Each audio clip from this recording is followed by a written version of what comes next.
Hey, Keshi, hot Reyna Banteah, Lechina, Annoti with Pichi Quetea Yatok Awan Chatle. Hello, my name is Reyna Banteah and I am from the Pueblo of Zuni, and my clans are Dogwood and Child of the Sun.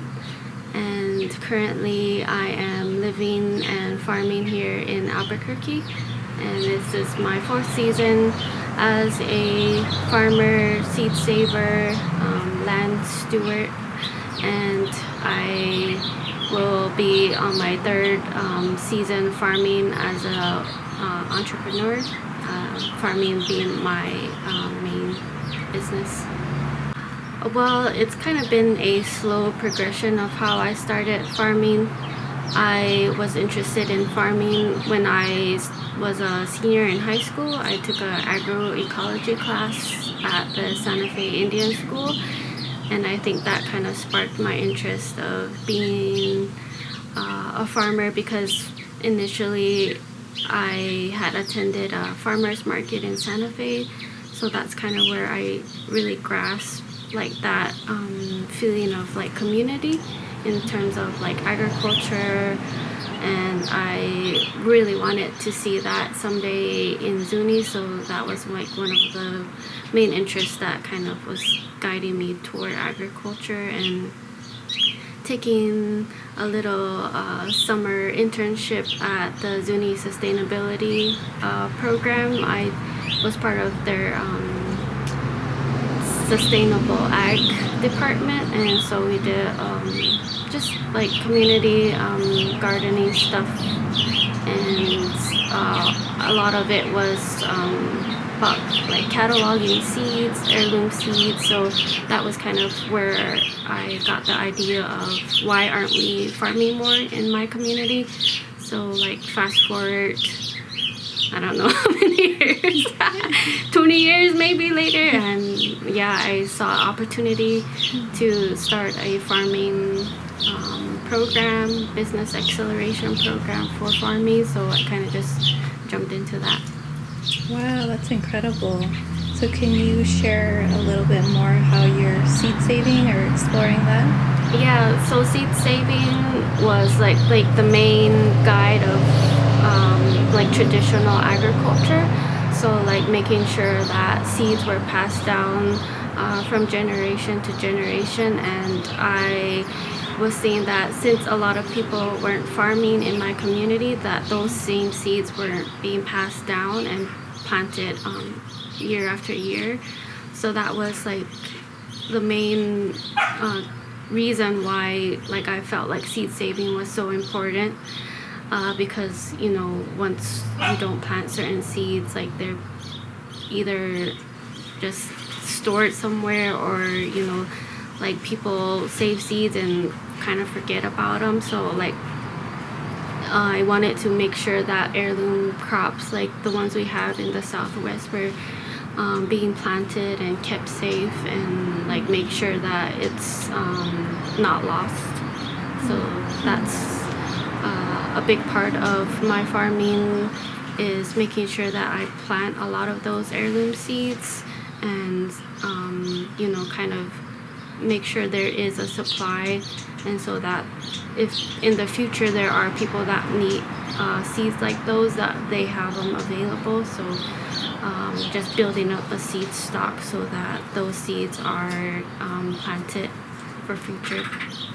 So when I first started farming, it was like a lot of time at the fields, and I felt like there wasn't enough time for me to like garden at home. And I really wanted to have like a nice backyard, and it needed some work, and dedicating time to my personal backyard space was something that I kind of just started this year, just because I was in a weird transition time from farming at a different plot, and then you know, there was like, I guess, a lot of time this year for me to do it, just because of all the things going on. And for me, like my backyard, I really wanted to plant this season just as a place for me to like feel like that green space was being like something for me, something that I would be like, I guess, taking care of at home, and really creating spaces where I was using like plants as something for healing. And so like that's what one of the main reasons I wanted to do the herbal spiral garden, just because like a lot of those plants are healing plants, and like the spiral is like really like important in indigenous cultures, and I really wanted just something to highlight all those beautiful plant medicines and kind of create a place where I felt nourished. And so yeah, so I've been spending a lot more time in my backyard and just growing things for myself and for my family and for friends. Beautiful. So on that same note, can you share about waffle gardening or traditional style waffle gardening? So in my farming career, I've always tried to blend like different farming techniques. I wanted to incorporate like traditional farming along with like modern farming. So like here in Albuquerque, it's a little bit easier to do because we have more access to water. So I made sure that I had a place for kind of both. So for like non-traditional ag, using drip tapes for like market gardening, vegetables that I will sell like at the market, but also creating my place for like more traditional style agriculture.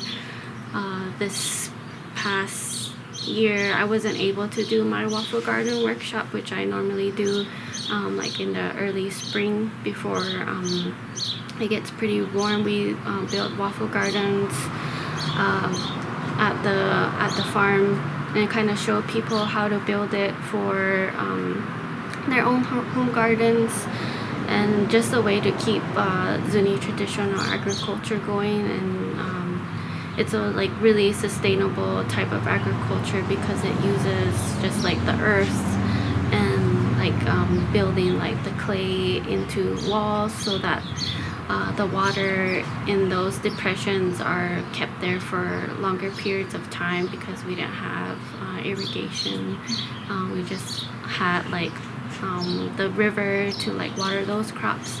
And I highlight a lot of the heirloom crops and put those in the waffle gardens just to mimic kind of those harsher conditions and make sure that the seeds don't forget like that they're tough and resilient.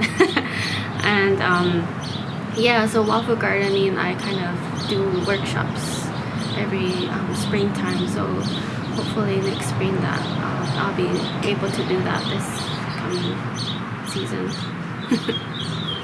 I had to kind of just go out of my comfort zone and seek out different organizations and people that were doing really good work, working with Native entrepreneurs, like the Native Women Lead organization that I've been seeking help from for the past 3 or 4 years, and they've been such a really good organization and resource for all like Native women entrepreneurs, and also helping like the financial side of things was the New Mexico Community Capital, and they're like also one of my key resources and guides and mentors in making sure that I have a good, strong financial kind of background. And yeah, like I've kind of been able to use all these resources and apply to different types of grants this year, especially because I am like in that transition where I'm going to be farming solely like on my own. And yeah, a lot of the grants that I've received are for more like farm infrastructure, and that is a lot of money that I don't have to kind of come up with on my own. So it's been like a really supportive community that I've been fortunate to find here in Albuquerque. Yeah, I think what started all this was kind of making sure that my own community had like the knowledge and that drive to kind of keep sustaining themselves in terms of like food security, and also like health benefits of farming. Like I know that a lot of indigenous communities have like so many different types of nutritional problems, like a lot of diabetes and different health I guess effects that go into like being part of the modern world, that we weren't really kind of taking care of our own traditions. So like trying to bring back agriculture as something that is like a key component of well-being, and making sure that all indigenous communities have access to all their seeds, and making sure that we are fighting for like our land rights, our water rights, so that we are like sustainable for like the future. So yeah, just encouraging people to get their hands in the dirt and grow their own food. And yeah, it's medicine in a way that I didn't think of. And right now, like holding on to those like medicines, like because it's such a crazy time right now. Yeah, it like kind of gives you that sense of grounding and knowing that you're kind of going in the right direction, holding on to your traditional values and your whatever you're being taught. Holding on to those are really critical right now, like your language, your stories, all these traditional plants. And yeah, I just encourage everybody to just plant some things and eat those traditional foods, and yeah, pass that on to your children. For future, I envision for communities to have more of a collaborative, I guess, agricultural effort, because it is hard to farm by yourself, or even with a few people it's a little hard. But like imagining like a community effort to really start growing for themselves and feeding themselves, like on a larger scale, creating like agricultural co-ops for people that do want to do farming as a business, and making sure that they're supported as like a group effort, I guess, because like doing like individual farming, yeah, it is hard. And like I've been trying to figure out ways to do more collaborative farming. And also just like seed saving in general is like you have to have different farm plots to save certain seeds, because they all cross-pollinate. And I really like envision like a community where they're being supported through different means of like economy. Like we don't have to always use money for things that we are like plants and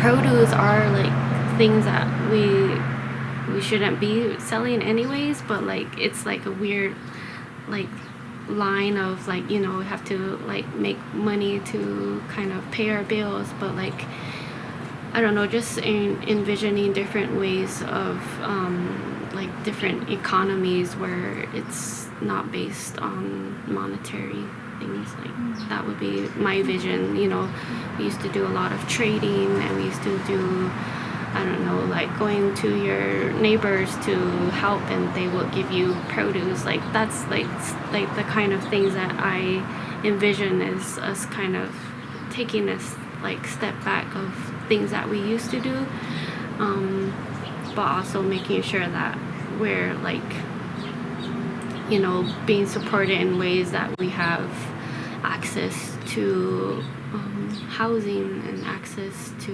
like energy sources that aren't depleting like our resources. Yeah.